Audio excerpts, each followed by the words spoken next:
Hi friends, welcome to Renna Veetu Samayal. Renna Veetu Samayalல இன்னைக்கு ரொம்ப சுவையான சின்ன வெங்காய குழம்பு தான் பார்க்க போறோம்.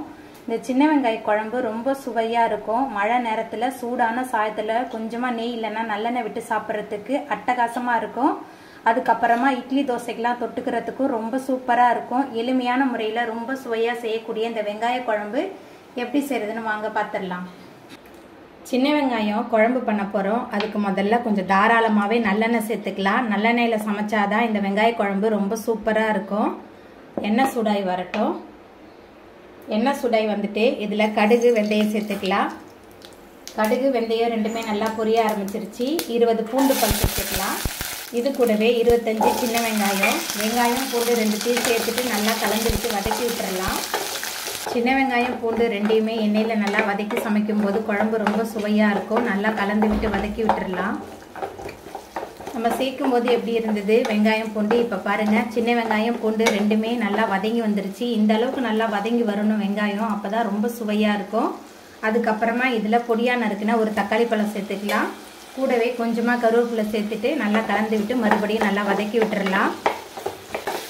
வெங்காய குழம்பு மழை நேரத்தில் சூடான சாயத்தில் கொஞ்சமாக நெய் இல்லைன்னா நல்லெண்ணெய் விட்டு சாப்பிட்றதுக்கு ரொம்ப சூப்பராக இருக்கும். அதுக்கப்புறமா இந்த வெங்காய குழம்பு இட்லி தோசைக்கெல்லாம் தொட்டு சாப்பிட்றதுக்கும் ரொம்ப சூப்பராக இருக்கும். உப்பு இல்லாத தயிர் சாதம் பண்ணிவிட்டு தொட்டு சாப்பிட்றதுக்கும் ரொம்ப சூப்பராக இருக்கும். ட்ரை பண்ணி பாருங்கள். ரொம்ப சிம்பிளான குழம்பு தான், ஆனால் ரொம்ப சுவையாக இருக்கும். வெங்காயம் தக்காளி பூண்டு எல்லாமே கலந்து நல்லா வதங்கி வந்துருச்சு. அதுக்கப்புறமா இதில் மசாலா தூள்லாம் சேர்த்துக்கலாம். குழம்பு மிளகாய் தூள் 4 டேபிள் ஸ்பூன் அளவுக்கு சேர்க்குறேன். கொஞ்சமாக மஞ்சள் தூள் சேர்த்துக்கலாம். அதுக்கப்புறமா இந்த வெங்காய குழம்புக்கு தேவையான அளவுக்கு கல் உப்பு சேர்த்துக்கலாம். சேர்த்துட்டு நல்லா கலந்து விட்டு வதக்கிடலாம். மசாலா தூள் வெங்காயம் தக்காளி எல்லாத்தையும் சேர்த்துட்டு நல்லா கலந்து விட்டு வதக்கியாச்சு. அதுக்கப்புறமா கொஞ்சமாக புளி தண்ணி சேர்த்துக்கலாம். சின்ன லெமன் சைஸ் அளவுக்கு புளியை தண்ணியில் ஊற வச்சு கரைச்சி வச்சுருந்தேன், அந்த புளி தண்ணி. அதுக்கப்புறமா குழம்புக்கு தேவையான அளவுக்கு தண்ணி சேர்த்துக்கலாம். தண்ணி சேர்த்துட்டு நல்லா கலந்து விட்டுறலாம். தண்ணி புளி தண்ணிலாம் சேர்த்துட்டு நல்லா கலந்து விட்டாச்சு. அதுக்கப்புறமா ஒரு மூடி போட்டு வச்சிடலாம். எல்லாமே சேர்ந்து நல்லா கொதிச்சு எண்ணெய் பிரிஞ்சு வரட்டும்.